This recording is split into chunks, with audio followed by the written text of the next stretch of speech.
A very good evening to all of you. In today's class, I am going to explain MTS set 37 and taken from Ajay Kumar Singh's book. So let's get started. Question number 1 is, we look forward to an successful working relationship in the future. Look forward to यह तो बिल्कुल सही है, लेकिन successful working relationship के पहले N का प्रयोग गलत है। इसका प्रोनाउंसिएशन सौ से शुरू होगा, इसलिए ए फील करेंगे, आंसर ए होगा। लुक फॉरवर्ड टू के बाद हमेशा जेरंड का यूज करते हैं अगर वर्ब टाइप यूज करना हो तो, नहीं तो हम नाउन का यूज करते हैं। यहाँ अगर वर्ब लाना होता तो वह हमेशा जेरंड के फॉर्म में होता। Question number 2, teachers day shall be observed as non teaching day in our campus. इसमें डबल मिस्टेक है। टीचर्स डे हम ऐसे नहीं लिखते हैं, यहाँ अपस्ट्रॉफी लगाना होगा। शिक्षक दिवस, टीचर्स डे ऐसे लिखा जाता है, तो आंसर ए भी होगा। As non teaching day, day singular countable noun है और इसके पहले नॉन टीचिंग एडजेक्टिव लगा है।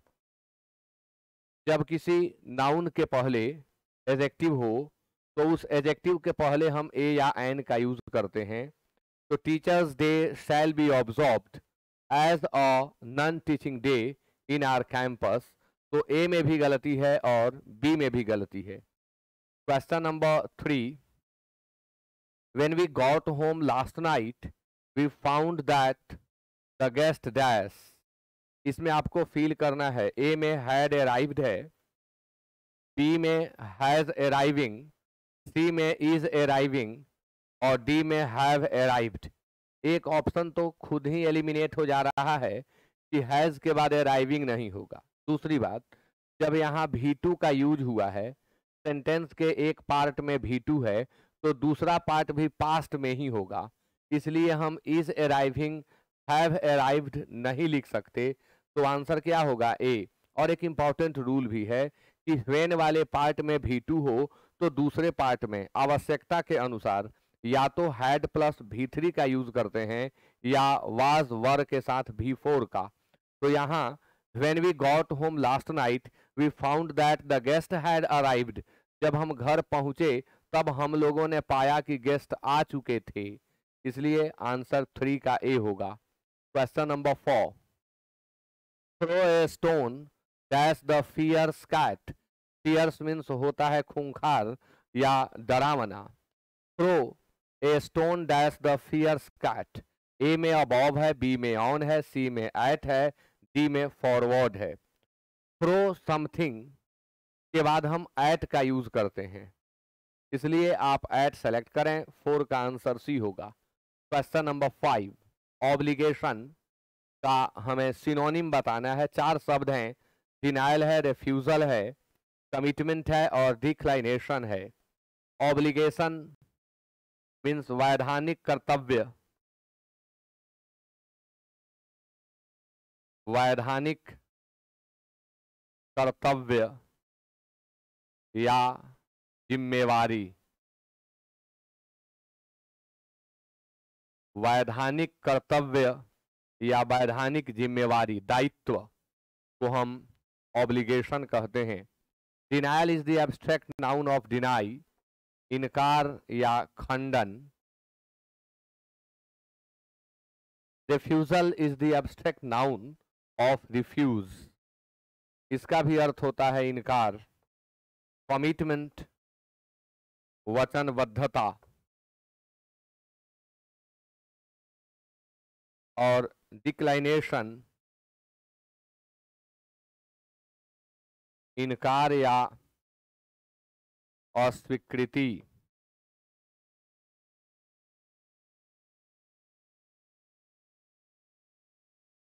अनिच्छा भी। तो ऑब्लिगेशन वैधानिक कर्तव्य, जिम्मेवारी। तो डिनायल, रिफ्यूजल और डिक्लाइनेशन तो हम सोच ही नहीं सकते। कमिटमेंट वचनबद्धता, यानी हम जिसके प्रति ऑब्लाइज हैं उसकी देखरेख करना, उसकी आवश्यकताओं की पूर्ति करना, ये हमारा ऑब्लिगेशन होता है, यानी उससे हमारा कमिटमेंट है। आंसर 5 का सी होगा। क्वेश्चन नंबर 6, नोटोरियस का सिनोनिम बताना है। ए में डिसरेप्यूटेबल है, बी में इथिकल, सी में ऑनरेबल और डी में ग्लोरियस। नोटोरियस नेगेटिव सेंस का वर्ड है, कुख्यात इसका अर्थ होता है, फेमस एंड इसका एंटोनिम होगा इनफेमस, सिनोनिम होगा। डिसरेप्यूटेबल भी इसका सिनोनिम ही होगा, क्योंकि इथिकल, ऑनरेबल और ग्लोरियस ये गुड सेंस के वर्ड हैं। यह बैड सेंस का वर्ड है, तो बैड सेंस का यही है डिसरेप्यूटेबल, यानी इसका भी अर्थ कुख्यात होगा। इथिकल मीन्स होता है नैतिक, और इथिकल मीन्स असली भी होता है। इथिकल मीन्स नीतिगत भी होता है, बेस्ड ऑन एथिक्स। ऑनरेबल सम्माननीय,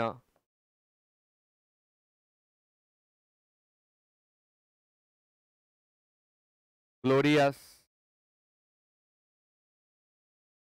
गौरवमयी, गौरवशाली। 6 का आंसर ए होगा। क्वेश्चन नंबर 7, शब्द है सैवेज। सैवेज का भी सिनोनिम बताना है। ए में सिविलाइज्ड है, बी में ब्रूटल है, सी में टेम है और डी में डोमेस्टिकेटेड है। सैवेज मीन्स होता है क्रूर, सिविलाइज्ड का अर्थ होता है सभ्य, ब्रूटल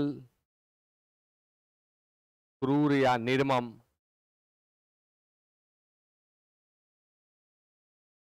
टेम पालतू, डोमेस्टिकेटेड पालतू। तो क्रूर, सैवेज का सिनोनिम ब्रूटल होगा। 7 का answer B. Question number 8 means solace. Solace means सकून देने वाली चीज। सॉलेस मीन्स सकून, वह स्थिति, वह परिस्थिति जिसमें आप व्याकुल हैं, बेचैन हैं, पीड़ित हैं। किसी ने कोई बात कही जिससे आपको थोड़ी तसल्ली, थोड़ी दिलासा, थोड़ा ढाढ़स मिला, वह शब्द सोलैस कहलाता है। सोलैस मीन्स सकून या सांत्वना देने,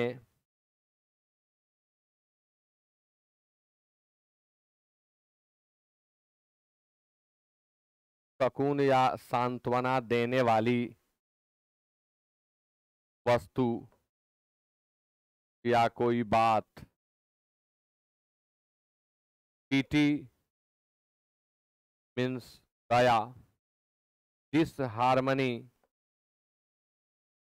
असामंजस्य, असामंजस्य, रिलीफ राहत और डिवाइड बांटना। तो सोलेस मीन्स सकून होता है, पीटी डिसहार्मनी रिलीफ, तो सकून से संबंधित शब्द रिलीफ है, रिलीफ मीन्स राहत। तो आंसर होगा 8 का C. Question number 9, gather. Gather means होता है इकट्ठा करना। इसका हमें अपोजिट वर्ड बताना है गैदर का, और गैदर के लिए 4 ऑप्शन हैं।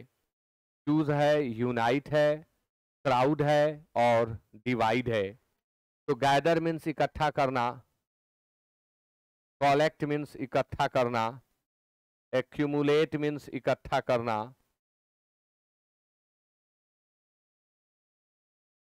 अमैस मीन्स इकट्ठा करना, गार्नर मीन्स इकट्ठा करना। ये सभी गैदर के सिनोनिम हैं। चूज चुनना, यूनाइट एकजुट बनाना, संगठित करना, एकीकृत करना, क्राउड मीन्स भीड़ और डिवाइड बांटना। तो गैदर का एंटोनिम यहाँ तो डिवाइड ही होगा। ऐसे गैदर का एंटोनिम डिस्पर्स भी होता है, स्कैटर भी होता है, और बेहतर तो वही होता है। गैदर के एंटोनिम के रूप में आप डिस्पर्स और स्कैटर का यूज करें, ज़्यादा बढ़िया होगा। लेकिन यहाँ क्वेश्चन यह पूछा जा चुका है, ऑप्शन में जो है उसके अनुसार डी बेस्ट है। अगला क्वेश्चन आपके सामने है इंड्यूस, और इंड्यूस का आपको बताना है अपोजिट वर्ड। 4 ऑप्शन है, ए में कॉन्विंस है, बी में एक्टिवेट है, सी में इम्पेल और डी में प्रिवेंट। इंड्यूस मीन्स होता है उत्प्रेरित करना, उत्प्रेरित करना। कॉन्विंस मीन्स विश्वास दिलाना,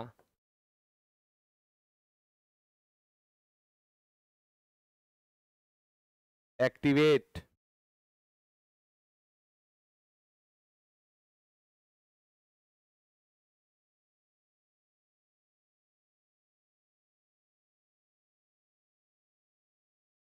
चालू करना, गतिशील बनाना, इम्पेल उत्प्रेरित करना।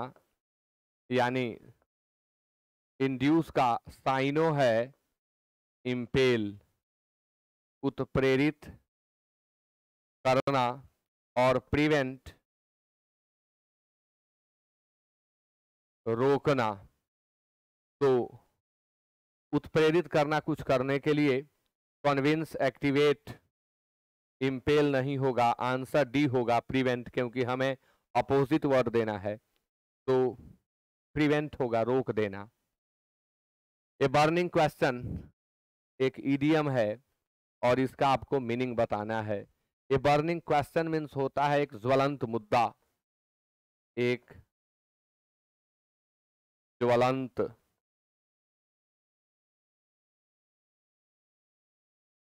मुद्दा। A lengthy question, an important question, a useless question, an easy question।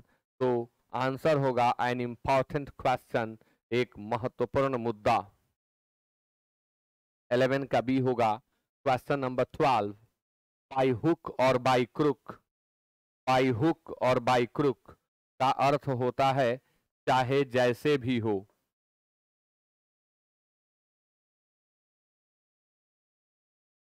चाहे जैसे भी हो, बाई हुक और by crook. causing trouble to by all means, to fight against, to bear patiently। तो by all means होगा, मतलब चाहे जो भी तरीका हो, चाहे वो लीगल वे हो चाहे इलीगल वे हो। फेयर मीन्स और फाउल, तो उसे हम कहते हैं बाई हुक और बाई क्रुक। तो 12 का आंसर बी होगा। Question number 13, last month. कितना आसान है। लास्ट मंथ आप देख रहे हैं और यहाँ मेक्स आप देख रहे हैं। लास्ट मंथ यानी लास्ट प्लस टाइम है।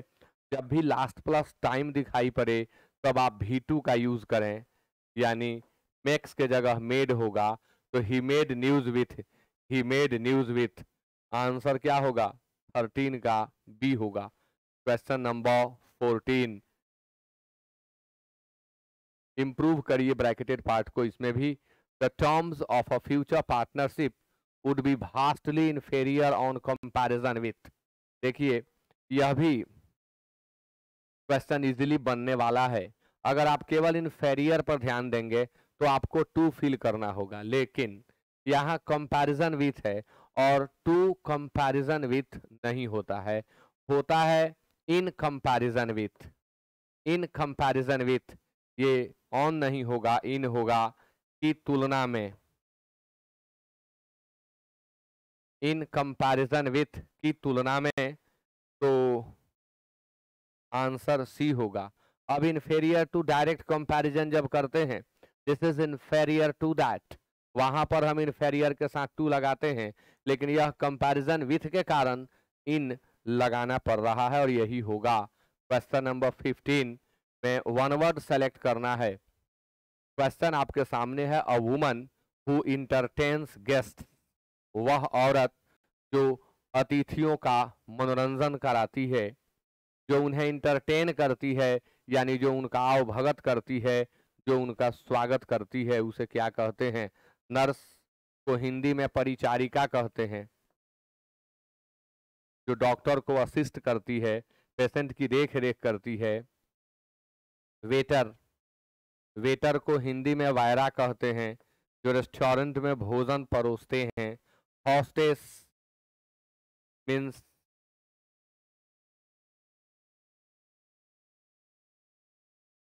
आतिथेय, अतिथियों का सत्कार करने वाला या करने वाली। हॉस्टेस। मेड मीन्स नौकरानी, मेड मीन्स नौकरानी।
चलिए शुरू करते हैं।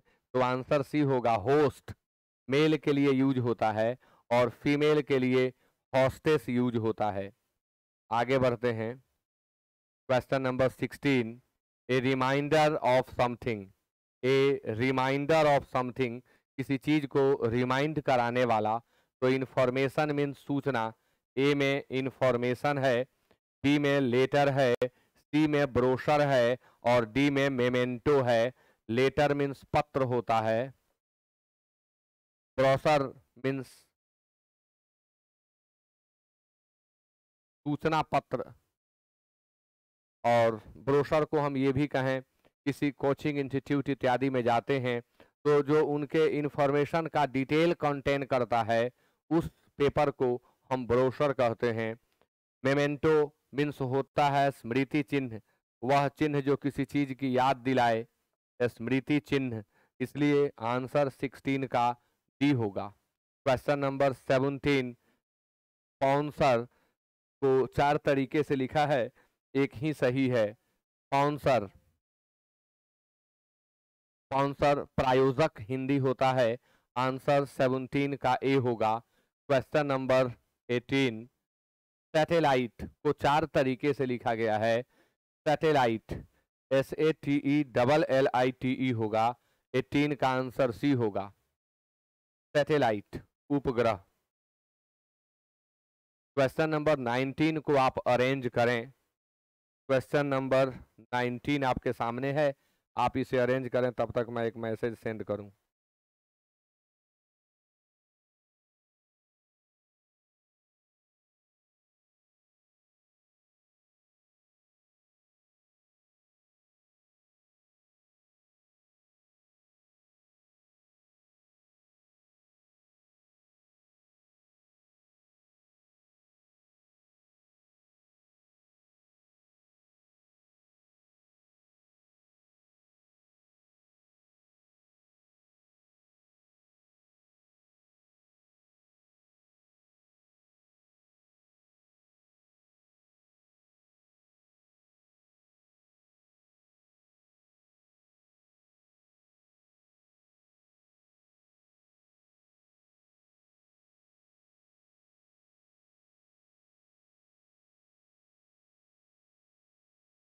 हाँ, a country can not, can not के बाद हम मॉडल वर्ब है V1 का यूज करेंगे, तो एक ही ऑप्शन है जो V1 लिए हुए है। A country can not grow and develop without the individual growth and development of its citizens. किसी भी देश का विकास नहीं हो सकता यदि उसके नागरिकों का इंडिविजुअल ग्रोथ और डेवलपमेंट न हो तो, यानी RQP आंसर होगा और RQP 19 के ए में है। Question number 20, everyone should, everyone should, should के बाद भी V1 चाहिए, दो V1 है, कमांड भी V1 है, रेस्पेक्ट भी V1 है, तो हम दोनों से चेक करेंगे। Everyone should respect and enjoy the same, तब नहीं बनेगा, तब ये अधूरा छूट जाएगा। यहां से बनाएं, everyone should command the same respect and enjoy the same opportunities. Command respect means होता है इज्जत पाना, तो आंसर हो जाएगा QRP, और QRP बी में दिया हुआ है। कमांड रेस्पेक्ट याद करेंगे, इज्जत पाना। अब आपके सामने है cloze test. One of the major problem, अब आप जानते हैं कि वन ऑफ के बाद आने वाला नाउन प्लुरल होता है, इसलिए यहाँ प्रॉब्लम्स होना चाहिए। ऑफ इंडिया वर्ब सिंगुलर होता है तो is. One of the major problems of India is unemployment. भारत के मुख्य समस्याओं में से एक है बेरोजगारी की समस्या, यह भारत के मुख्य समस्याओं में से एक है। Unemployment means the state of being without dash opportunity of earning one's livelihood. Employment, sorry, unemployment बेरोजगारी। अब अनएम्प्लॉयमेंट का सिनोनिम होगा वर्कलेसनेस, वर्कलेसनेस मतलब होता है इसका वह अवस्था जिसमें किसी व्यक्ति को अपनी आजीविका कमाने का अपॉर्चुनिटी उसे न मिले। तो विदाउट के बाद एनी है, एवरी है, आइदर है, नाइदर है। विदाउट नेगेटिव सेंस का वर्ड है, नाइदर नहीं दे सकते, double negative words can not be use together. तो विदाउट के बाद एनी का प्रयोग होता है, विदाउट एनी अपॉर्चुनिटी यानी कोई भी मौका का नहीं होना। In the good old golden days when the population of the world was dash, there was hardly a person who was not employed in some way or the other, यहाँ होना चाहिए, ये सब मिस्टेक है, परीक्षा में ऐसे पूछा गया है। the other to earn a dash, शायद ही पुराने समय में कोई ऐसा व्यक्ति था जिसे किसी न किसी तरह का एम्प्लॉयमेंट प्राप्त न हुआ हो, अर्निंग का स्रोत प्राप्त न हुआ हो। तो द वर्ल्ड वाज डैश, उस समय जो विश्व की जनसंख्या थी वो डैश थी, पॉपुलर थी, स्मॉलर थी, लार्जर थी, सिग्निफिकेंट थी। पॉपुलेशन कम था उस समय, स्मॉलर पॉपुलेशन था, लोगों की संख्या उस समय कम थी, और लोगों की संख्या कम होने के कारण शायद ही कोई ऐसा आदमी था जिसे किसी न किसी तरह की आजीविका प्राप्त नहीं हुई हो। हर किसी को जीने के स्रोत का एक निश्चित ठिकाना होता था, जीने का निश्चित स्रोत होता था, कमाने का एक निश्चित ठिकाना होता था। तो earn A dash 23, earn A giving, earn A liking, earn a living, earn A searching. चर्चा किसकी कर रहे हैं? लिविंग की कर रहे हैं, आंसर लिविंग होगा। There was hardly a person, शायद ही कोई व्यक्ति था, who was not employed in some way or the other to earn, ही हो गया। but this situation no longer exists, लेकिन एक समय ऐसा भी आया कि इस सिचुएशन में बदलाव आया, ये एग्जिस्ट नहीं किया, इसमें भी बदलाव आ गया, एक समय ऐसा आया। In those days most people lived in the rural areas, उन दिनों अधिकांश लोग ग्रामीण क्षेत्रों में रहते थे। एंड डिपेंडेंट अपॉन एग्रीकल्चर, और कृषि पर निर्भर थे। कॉटेज इंडस्ट्रीज पर, कुटीर उद्योग पर निर्भर थे। But industrial dash brought about A change in the situation, industrial change, अब यहाँ चेंज है फिर यहाँ चेंज दे नहीं सकते, बैकवर्डनेस नहीं होगा, बट लगाया हुआ है। और यहाँ पर आप चर्चा देख रहे हैं कि रूरल एरियाज है, लोग जो है गांवों में रहते हैं, कमाने का स्रोत उनका एग्रीकल्चर है, कॉटेज है, तो ये हम नहीं लिखेंगे इंडस्ट्रियल बैकवर्डनेस।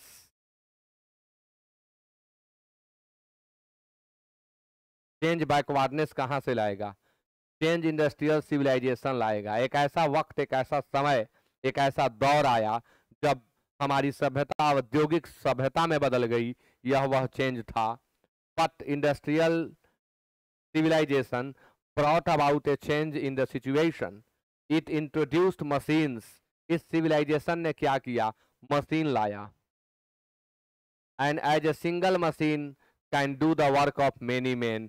अब एक तरफ हमारा विकास हुआ, लेकिन दूसरे तरफ क्या हुआ? बहुत से लोगों का काम एक सिंगल मशीन करने लगा। It naturally threw many persons out of employment. और यही कारण हुआ कि ये तो मशीन का स्वभाव है, जहाँ 50 लोग हैं वहाँ एक आदमी काम कर रहा है, 50 लोग के बदले एक आदमी, क्योंकि जो उस मशीन को ऑपरेट कर रहा है सिर्फ वही काम कर रहा है, बाकी के 49 लोग जो हैं वो तो बेरोजगार हो गए। तो औद्योगिक सभ्यता में क्या हुआ? बेरोजगारी बढ़ गई। तो बहुत सारे लोग बेरोजगार हुए। नो डाउट, निसंदेह, दिस इंडस्ट्रियल सिविलाइजेशन, अब देखिए ये सिविलाइजेशन कह रहा है ना कि 24 में सिविलाइजेशन ही बढ़ना था, has greatly dash the wants of. अब इसने क्या किया? बड़े पैमाने पर, बृहत रूप से wants of and opened up many new opportunities for employment. बहुत सारे नए मौके लाए। एक तरफ तो लोगों को बेरोजगार किया, लेकिन दूसरे तरफ इसमें बहुत सारी अपॉर्चुनिटीज रोजगार की लोगों को मिलने लगी, तो बढ़ा दिया रोजगार को एक तरफ, इंक्रीज्ड होगा। 25 का आंसर ए होगा। और इसी के साथ सेट 37 का एक्सप्लेनेशन कंप्लीट होता है। 36 तक पहले अपलोड हो चुका है, 37 अभी आपके सामने है, और बहुत सारे सेट्स बचे हुए हैं। देखता हूं जैसे जैसे होगा सारे सेट्स में एक्सप्लेन करूंगा। आप सभी का सपोर्ट मिलता रहना चाहिए ताकि आगे मैं ऐसे कार्य आपके लिए कर सकूं। Thank you so much for being with me till the end of the class. Good night.